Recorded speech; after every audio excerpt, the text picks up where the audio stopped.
অন্তর্বর্তী সরকারকে বলবো, ডক্টর ইউনূস সাহেবকে বলবো, কোন একদিকে ঝুঁকে যাবেন না। আপনার মতো শিক্ষিত ভদ্রলোক যে কাজ করেছেন এটা ঠিক করেন নাই, আমরা সহ্য করেছি। কোন এক ব্যক্তির সাথে বৈঠক করে একা একা, কোন এক ব্যক্তির সাথে বৈঠক করে একা একা আপনি নির্বাচনের ডেট ঘোষণা দিতে পারেন না, এটা আপনার জন্য বৈধ নয়। আমরা মেনে নিয়েছি। ভেবেছেন অমুক দল ক্ষমতায় আসবে, যদি আপনিও নিরপেক্ষ না থাকেন মানুষ কার উপরে আস্থা রাখবে? কিন্তু খবরদার, নির্বাচন আপনি যেই দিন করেন আপত্তি নাই, কিন্তু প্রয়োজনীয় সংস্কার এবং দৃশ্যমান বিচার ব্যতীত যদি আপনি নির্বাচন করেন তাহলে অবশ্যই জনগণের কাঠগড়ায় আপনাকে দাঁড়াতে হবে। আল্লাহ পাকের একদল সৈনিকরা সব কিছু উপেক্ষা করে ইসলামের জন্য, দেশের জন্য, মানবতার জন্য এখানে আসার তৌফিক দান করতেন। শুকরিয়া দান সবাই বলে আলহামদুলিল্লাহ। দীর্ঘক্ষণ পর্যন্ত আপনারা বক্তব্য শুনেছেন। ইসলামী আন্দোলন বাংলাদেশ সংস্কার, বিচার, নির্বাচন, এই তিনটা দাবিকে সামনে রেখেই বর্তমানে অন্তর্বর্তী সরকার ক্ষমতা গ্রহণ করেছিল। ইসলামী আন্দোলন বাংলাদেশ বলেন যে যেই তিনটা জিনিসকে সামনে নিয়ে আপনি সরকার গঠন করেছেন, সেই সংশোধন, সংস্কার এবং বিচার, দৃশ্যমান বিচার করার পরে নির্বাচন দিবেন। এখানে আমাদের সময় কোনো ব্যাপার না, যদি কালকেও নির্বাচন দেন কোনো আমাদের আপত্তি নেই, কিন্তু সংস্কারের ভিত্তিতে নির্বাচন দিতে হবে। যদি সংস্কার না করে নির্বাচন দেন অসুবিধা কোথায়? এই নির্বাচন গ্রহণযোগ্য নির্বাচন হবে না, নির্বাচন কেউ মানবে না। ইদানিং আপনারা দেখেছেন দুই একটা নির্বাচন হয়ে গেছে, যারা নির্বাচনের পাগল ছিল নির্বাচন দেন, নির্বাচন দেন, নির্বাচন দেন, তারাই এখন বলে আমরা অংশগ্রহণ করব না। যারা এতদিন বক্তব্য দিয়েছেন, যারা নির্বাচনে অংশগ্রহণ করবে না, তারা রাজনীতির থেকে ছিটকে পড়বে। যাদের 2 দিন আগের এই বক্তব্য ছিল আজকে তারাই ঘোষণা দিচ্ছে আমরা নির্বাচন করব না।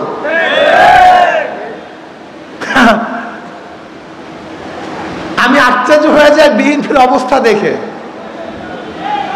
এই বরিশালের অনেক সাংবাদিক আমাকে প্রশ্ন করেছেন যে হুজুর বিএনপির এত ভোট, এত বড় সংগঠন। আমি বললাম বিএনপির কোনো ভোট নাই, আপনার বিএনপির ভোট দেখলেন কোথায়? হুজুর এত ভোট। বলেন না, আসলে এই ভোট একসময় ছিল মুসলিম লীগের, তখন বিএনপির ভোট ছিল? ভোট ছিল কাদের? মুসলিম লীগের। মুসলিম লীগের পরে ভোট আসছে কাদের? আওয়ামী লীগের। আওয়ামী লীগের পরে ভোট আসছে কাদের? বিএনপির। বিএনপির পরে ভোট আসছে জাতীয় পার্টির। এরপরে জোটবদ্ধ ভোট, তার মানে ভোট পরিবর্তনশীল, এটা স্থায়ীকার ভোট নয়। ভোট মানুষ কেন দেয়? শান্তি পাওয়ার জন্য, মুক্তি পাওয়ার জন্য, উন্নয়নের জন্য, তার মেয়ের ইজ্জতকে রক্ষা করার জন্য, তার বাড়িকে রক্ষা করার জন্য, নিজের জীবনকে রক্ষা করার জন্য, দেশের উন্নয়নের জন্য।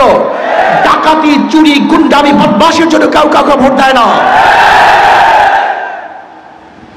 স্বামীকে বেঁধে রেখে স্ত্রীকে ধর্ষণ করবেন, এর জন্য মানুষ কাউকে ভোট দেয় না।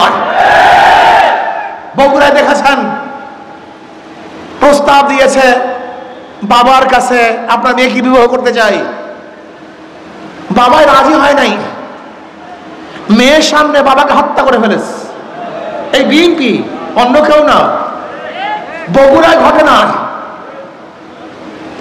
শুধু বিবাহের প্রস্তাবে রাজি না হওয়ার কারণে বাবাকে হত্যা করছে। এই বাবা হত্যা হবে এর জন্য কেউ কাউকে ভোট দেয় না। তজুমুদ্দিন এই ভোলায়, আপনাদের ভোলায়, আমাদের ভোলায় চাঁদা না দেওয়ার কারণে স্বামীকে বেঁধে রেখে সবার সামনে স্ত্রীকে গণধর্ষণ করেছে। এর জন্য মানুষ কাউকে ভোট দেয় না। ঢাকায় দেখেছেন চাঁদার জন্য আপুসের মধ্যে নিজেদের মধ্যে করুণ ধরে নিজের দলের লোকদেরকে পাথর মেরে সবার সামনে হত্যা করেছে। নিজের জীবনকে বিসর্জন করার জন্য কেউ কাউকে ভোট দেয় না। আপনারা দেখেছেন বিএনপি অফিস করছে, 1 বছর পরে ভাড়া চাওয়ার জন্য গেছে, শুধু ভাড়া চাওয়ার জন্য গেছে, এর জন্য মালিককে হত্যা করছে। এর জন্য মানুষকে ভোট দেয় না। হসপিটালে সিরিয়াল একটু আগে না পাওয়ার কারণে বিএনপির লোকজন ডাক্তারকে ঠেকিয়ে দিয়েছে। এর জন্য কেউ কাউকে ভোট দেয় না। সোহাগ পরিবারের সামনে, সোহাগ পরিবহনের সামনে, অফিসের সামনে সিগারেট পান করতেছিল, শুধু সেই লোকজন বলেছে একটু সরে তারপর পান করেন। আর আপনারা জানেন ওপেনে সিগারেট পান করা আমরা বাংলাদেশের আইনের খেলাফ, এটা আইনে নাই। ওপেনে কোনো জায়গায় কেউ সিগারেট পান করতে পারবে না, এটা বাংলাদেশের সংবিধান, বাংলাদেশের আইন। শুধু এতটুকু অনুরোধ করছে একটু পাশে সরে তারপর সিগারেট পান করেন। শুধু এতটুকুর জন্য সোহাগ পরিবারের গাড়ি সহ অফিস ভেঙ্গে, মালিকের বাড়ি ভেঙ্গে চুরমার করে ফেলছে। এর জন্য মানুষকে ভোট দেয় না। আপনারা কতটা ঘটনা বলবো, চাঁদা না দেওয়ার কারণে এতদিন আয়না ঘর করেছে শেখ হাসিনা, এখন আয়না ঘর করেছে ছাত্র দলের লোকজন। আমরা সবাই দেখেছেন কথা না বলার কারণে, না শোনার কারণে ঘুষি লাঠি প্রতিদিন চলতেছে। এর জন্য মানুষ রাজনীতি করে না। মানুষ কি চায়? মানুষ কি চায়? শান্তি, মানুষ চায় মুক্তি। আমার মেয়ে হাঁটবে, নিরাপদে হাঁটবে, আমার ছেলেটা বের হবে, নিরাপদে ঘরে ফিরবে, এই দোকানদাররা ব্যবসা করবে, নিরাপদে ব্যবসা করবে, চাকরিজীবীরা চাকরি করবে, নিরাপদে চাকরি করবে। বরিশাল শহরে কেউ বিল্ডিং করবে নিজের জমিতে, সেখানে চাঁদা দিতে হবে কেন? কেন চাঁদা দিব? কাকে চাঁদা দিব? কারণটা কি? আমি আমার জমিতে ঘর করব, কেন চাঁদা দিব? আমি সরকারি লাইসেন্স নিয়ে গাড়ি চালাবো, ওই গুন্ডাদেরকে কেন আমি চাঁদা দিয়ে করবো? কারণটা কি? এমন কোন জায়গা নেই যেখানে চাঁদাবাজি নেই। এর জন্য মানুষ রাজনীতি করে। আপনারা দেখেছেন কাবি খা টিআরের বস্তায় বস্তায় চাল বিভিন্ন বিএনপি লিডারদের বাসা থেকে উদ্ধার করা হয়েছে। এর জন্য মানুষকে ভোট দেয় না। প্রিয় জনগণ ভাইয়েরা আমার, এখনো ক্ষমতায় যায় নাই বিএনপি, এখনো ক্ষমতায় যায় নাই। এরপরে তাদের অবস্থা এই, ভয় আছে যেতে পারি কি পারি না। যদি অপকর্ম করে মানুষ ভোট দিবে না, এই ভয়ে ভয়ে যে কাজগুলি করতেছে, যখন ভয় থাকবে না, যখন ক্ষমতা চলে যাবে, এই দেশটার অবস্থাটা কি হবে বলেন তো? এখনো ক্ষমতায় যেতে পারবে কি পারবে না, অপকর্ম করলে সেই ভয় আছে। তারপরও এই কাজ, যখন ক্ষমতা চলে যাবে এই দেশটাকে নরকে পরিণত করবে, জাহান্নামে পরিণত করবে। আমার জনগণ বন্ধুরা, আমার জনগণ বাবারা, আপনারা বারবার ভোট দিয়েছেন, 70-এ ভোট দিয়েছেন, 73-এ ভোট দিয়েছেন, এরপরে ভোট দিয়েছেন বারবার, বহুত ভোট আপনারা দিয়েছেন, কিন্তু ভাগ্যের পরিবর্তন দেখেন নাই, শান্তি পান নাই, জনগণের জানমালের ইজ্জতে রক্ষা হয় নাই। আবারও ভোট দিবেন, কাদেরকে ভোট দিবেন? দেখে শুনে বুঝে তারপর ভোট দিয়েন। আমরা চাই না এই দেশটাকে নরক করতে, আমরা চাই না এই দেশটাকে গুন্ডার দেশ বানাতে, আমরা চাই না এই দেশটা ধর্ষকদের দেশ হোক, আমরা চাই না দেশটা চাঁদাবাজের দেশ হোক, খুনিদের দেশ হোক, জালেমদের দেশ হোক, এইটা আমরা চাই না। আমরা চাই মানবতার দেশ, শান্তির দেশ, মুক্তির দেশ, যেখানে আমার গরিব বন্ধুরা না খেয়ে থাকবে না, বাংলাদেশের একজন জনগণ বস্ত্রহীন থাকবে না, আমার মা বোনরা ধর্ষিতা হবে না, কোন গরিবদের উপরে জুলুম অত্যাচার করা হবে না। মসজিদের মধ্যে ইমাম সাহেব বক্তব্য দিবে, কাউ উল্টা ফুলটা কাউর বিরুদ্ধে বক্তব্য দিলেই ওই গলা টিপে ধরবে, এরকম আর সমাজ আমরা দেখতে চাই না। আজকে বিএনপি হাজারো জায়গায় আল্লাহর জিকির বন্ধ করে দিয়েছে। আল্লাহর জিকির বন্ধ করবে এরকম কোন লোক আমরা দেখতে চাই না। আমরা চাই স্বাধীনভাবে দেশের মানুষ বসবাস করবে, সবাই চলাফেরা করবে। আজকে বিএনপি যে কাজ শুরু করছে, বিশ্বাস চরমনাইকে নিয়ে এসে মন্তব্য করছে, আমি মনে করি বাংলাদেশের প্রত্যেকটা মুসলমানদেরকে জাগ্রত হওয়া উচিত, মুমিনদেরকে জাগ্রত হওয়া উচিত, খাস করে বরিশালের প্রত্যেকটা মানুষের জাগ্রত হওয়া উচিত। এটা আপনাদের জন্য লজ্জা। আমাদের প্রতি কি স্লোগান দিয়েছে? নেশা খায়, মিথ্যা বলে, নেশা খায় পীর সাহেব চরমনাই, যাদের মাধ্যমে হাজারো গাঁজাখোর গাঁজা ছেড়ে দিয়েছে, হাজারো মদখোর মদের বোতল ভেঙে চুরমার করে ফেলেছে, হাজারো খারাপ লোকগুলি আল্লাহর ওলি হয়েছে। তাদের মধ্যে স্লোগান কি দেয়? মিথ্যা বলে, নেশা খায় পীর সাহেব চরমনাই। এ চরমনাইবাসী, বরিশালবাসী, কখন নেশা খেলাম, কোন কথাটা মিথ্যা বললাম, ধরিয়ে দেন যে অমুক কথাটা মিথ্যা বলেছি। আমরা নাকি ভণ্ড, আমরা নাকি ভণ্ড, আমাদের নাকি এলেম কালাম নেই, আমরা মূর্খ, আমরা কি চরের দল, কটূক্তি করে। আমি বারবার বলতেছি, আমি বিশ্বাস করি যারা আল্লাহর ওলিদের বিরুদ্ধে এই কটূক্তিমূলক বক্তব্য দিয়েছে, আল্লাহ পাক ছাড় দেন, ছেড়ে দেন না। গজবের অপেক্ষা থাকো, গজব আসতেছে, গজব আসতেছে। এই বরিশালে বসে বলেছিলাম, ওই জালেমদের পতন না দেখিয়েছেন আল্লাহ পাক, আমাকে মৃত্যু না দেন। আজকে বলবো যে আলেম ওলামাদের বিরুদ্ধে আঙ্গুল তুলেছো, বক্তব্য দিয়েছো, আল্লাহ পাক রব্বুল আলামিন অবশ্যই অবশ্যই ওদেরকেও শাস্তি দেবেন, গজব ফলাবেন, ভালো কোনো সন্দেহ নেই।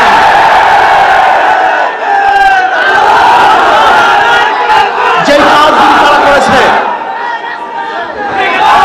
যেই কাজগুলি করেছে আপনারা দেখেছেন, ওলামায়ে কেরামদেরকে বক্তব্য দিতে দেয় না, সাধারণ মানুষকে চলতে দেয় না, এখনো ক্ষমতায় যায় নাই।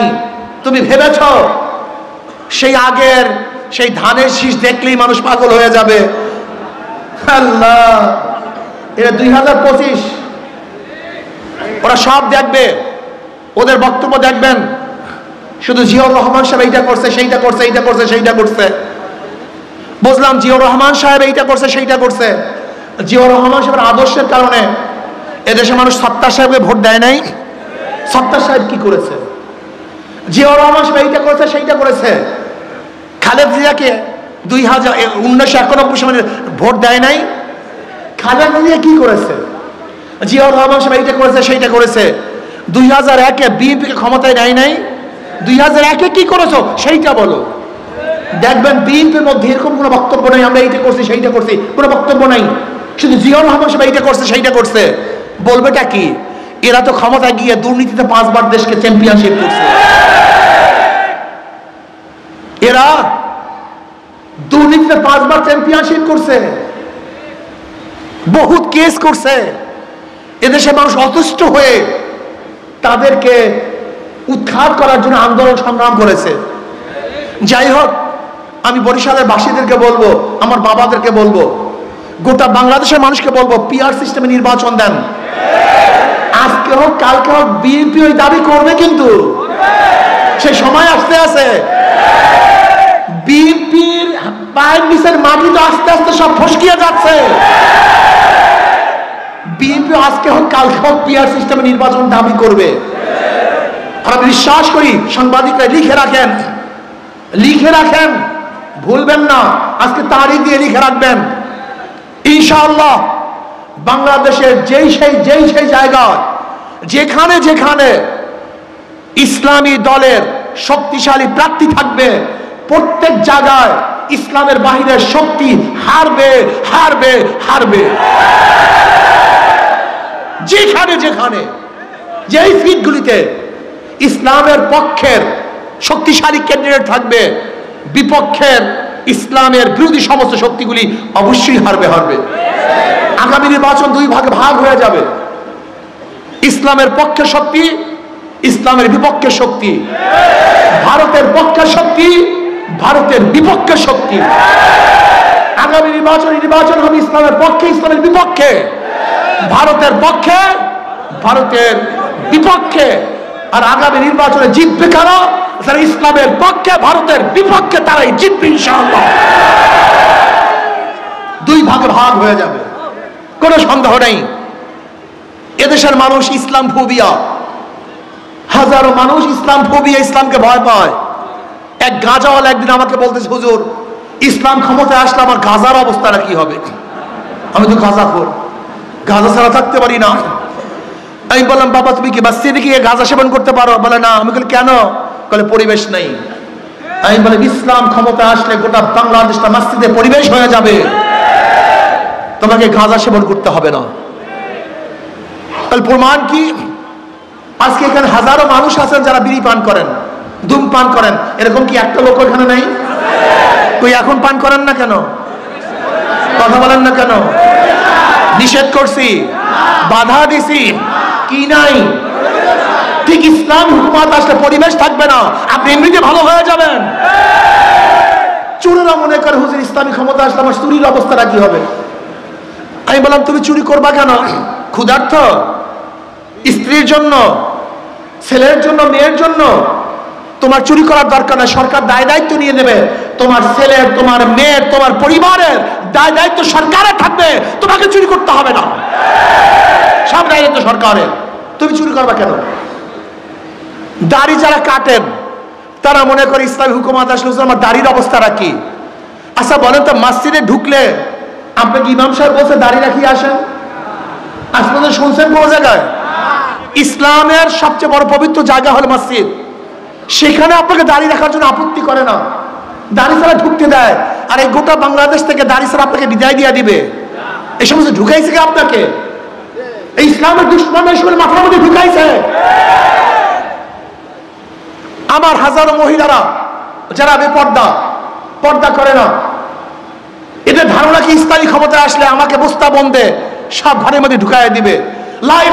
দিন ইসলামের মধ্যে বাড়াবাড়ি নাই, এমন পরিবেশ সৃষ্টি হবে তুমি আদর্শবান হয়ে যাবা, তোমার কোনো কষ্ট হবে না। ইসলাম করবে, জুলুম করবে না, অত্যাচার করবে না। ইসলাম ক্ষমতা আসলে কি হবে? প্রত্যেকের অধিকার বাস্তবায়ন হবে, প্রত্যেকের প্রাপ্তি তার দ্বারে দ্বারে বুঝবে ইনশাআল্লাহ। আমি সমস্ত বাবাকে বলবো, এই 53 বছর পর্যন্ত বিভিন্ন মানুষদেরকে বিভিন্ন দল থেকে ক্ষমতায় নিয়েছেন, বারবার পরীক্ষা করেছেন, ওরা বারবার ফেল করেছে। আমি অনুরোধ করব, আগামী নির্বাচনে শুধু ইসলামকে পরীক্ষা করুন, একটাবার পরীক্ষা করুন, যদি ফেল করে জীবনে আপনাদের কাছে আসবো না। একটাবার পরীক্ষা করুন, শুধু একটাবার, হাত জোর করে অনুরোধ করছি, ইসলামকে শুধু একটাবার পরীক্ষা করুন। থাকবেন না জিতবেন, থাকবেন না অবশ্যই জিতবেন ইনশাআল্লাহ। আর মুসলমান কেন ইসলামকে পছন্দ করবেন না? মুসলমান কেন ইসলামকে পছন্দ করবেন না? আপনার জন্য সবচেয়ে প্রিয় সংগঠন, প্রিয় নীতি আদর্শ ইসলাম। ইসলামের বাইরে যাওয়ার আপনার কোনো সুযোগ নেই। ওদের সব জায়গায় ধোঁকাবাজি। যারা নৌকা নিয়ে নির্বাচন করে নিজেরা নৌকা চালাতে পারে না, যারা ধানের শেষে নির্বাচন করে নিজেরা ধান কাটতে পারে না, যারা নাঙ্গল নিয়ে নির্বাচন করে নিজেরা নাঙ্গল বইতে পারে না, যারা কুঠার নিয়ে নির্বাচন করে নিজেরা কাঠ ফাটতে পারে না। সমস্ত মার্কাগুলি, প্রতীকগুলি গরিবদের, কিন্তু যারা নির্বাচন করে একজনও গরিব না। প্রতীক সব গরিবদের, কিন্তু যারা নির্বাচন করে তারা একজনও গরিব না। তার মানে মার্কার সাথে ওদের কাজে করে মিল নাই। কিন্তু হাত পাখা এমন একটা প্রতীক, যে নির্বাচন করে সেও চালাতে পারে, যারা সমর্থন করে তারাও চালাতে পারে। হাত পাখা প্রয়োজন মুসলমানদের, হাত পাখা প্রয়োজন হিন্দুদের, হাত পাখা প্রয়োজন খ্রিস্টান বৌদ্ধদের, হাত পাকা প্রয়োজন পুরুষদের, হাত পাকা প্রয়োজন মহিলাদের, হাত পাকা প্রয়োজন বড়দের, হাত পাকা প্রয়োজন ছোটদের, হাত পাকা প্রয়োজন ধনীদের, হাত পাকা প্রয়োজন গরিবদের। কেউ কার মার্কা নিয়ে ঘুমায় না, ঘুমের সময় কার মার্কা বুকের উপরে থাকে না, কিন্তু একটাই প্রতীক ঘুমের সময় কলিজার উপরে থাকে, সেই প্রতীকের নাম হাত পাখা। সব মার্কা দেখা শেষ, হাত পাখার বাংলাদেশ। সব মার্কা দেখা শেষ, হাত পাখার বাংলাদেশ। আমি বিশ্বাস করি হাত পাকা বিজয় হলে এই জাতি বিজয় হবে, হাত পাকা বিজয় হলে দেশ বিজয় হবে, হাত পাকা বিজয় হলে মুসলিম হিন্দু বৌদ্ধ খ্রিস্টান সবাই বিজয় হবে। আমি সরকারকে বলবো, অন্তর্বর্তীকালীন সরকারকে বলবো, ডক্টর ইউনূস সাহেবকে বলবো, কোন একদিকে ঝুঁকে যাবেন না। আপনার মতো শিক্ষিত ভদ্রলোক যে কাজ করেছেন এটা ঠিক করেন নাই, আমরা সহ্য করেছি।